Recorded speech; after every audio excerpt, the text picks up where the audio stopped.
Shalom, salam sejahtera bagi kita semua. Mari kita terus buka hati kita terhadap Roh Kudus untuk menuntun kehidupan kita melangkah hari demi hari di dalam kebenaran Tuhan. Dan hari ini kita akan merenungkan satu bagian firman Tuhan dalam serangkaian kisah Roh Kudus yang terambil di dalam Yohanes pasal yang ke-16, khususnya di ayat yang ke-13. Kita akan baca sama-sama Yohanes 16 ayat yang ke-13. Tetapi apabila ia datang, yaitu Roh kebenaran, ia akan memimpin kamu ke dalam seluruh kebenaran. Sebab ia tidak akan berkata-kata dari dirinya sendiri, tetapi segala sesuatu yang didengarnya, itulah yang akan dikatakannya, dan ia akan memberitakan kepadamu hal-hal yang akan datang. Jadi Roh Kudus yang diberikan Allah di dalam kehidupan setiap orang percaya, itu kita semua, adalah roh kebenaran, disebut dengan roh kebenaran. Roh yang akan memimpin kita untuk ada di dalam segala kebenaran. Dan bagaimana roh kebenaran itu bekerja di dalam kehidupan setiap kita orang-orang yang percaya? Yang pertama, roh kebenaran itu akan menyadarkan kita atas dosa-dosa yang kita lakukan. Roh Kudus yang disebut dengan roh kebenaran yang menginsafkan kita dari dosa-dosa kita, menyadarkan kita akan kelemahan-kelemahan kita.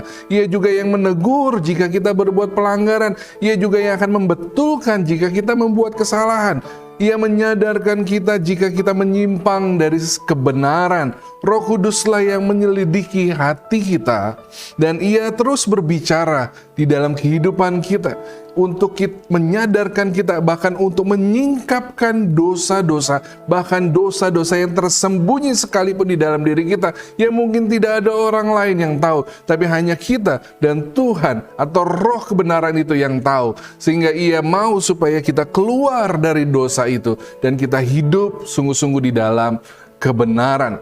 Roh kebenaran juga membawa kita untuk semakin mengerti kebenaran. Roh kebenaran itu akan menuntun kita dari tidak tahu menjadi tahu akan kebenaran, dari tidak mengerti menjadi mengerti akan kebenaran. Firman Tuhan adalah kebenaran, dan kebenaran itu akan memerdekakan kita. Puji Tuhan. Ia akan mengajar kita untuk kita mengerti firman Tuhan yang kita renungkan. Oleh karena itu, ketika kita membaca firman Tuhan, mintalah roh kebenaran untuk memberikan pencerahan, untuk kita bisa mengerti firman Tuhan yang kita baca dan kita renungkan. Dan setelah kita mengerti, maka kita dimampukan untuk kita melakukan kebenaran tersebut. Dan roh kebenaran juga akan menolong kita untuk membuat sebuah keputusan atas pilihan-pilihan yang ada di depan kita, sehingga kita bisa memutuskan pilihan yang benar sesuai dengan firman Tuhan, sesuai dengan apa yang Tuhan kehendaki di dalam kehidupan kita. Memang terkadang kita diperhadapkan di dalam jalan persimpangan, mana yang harus saya pilih, ke kanan atau ke kiri.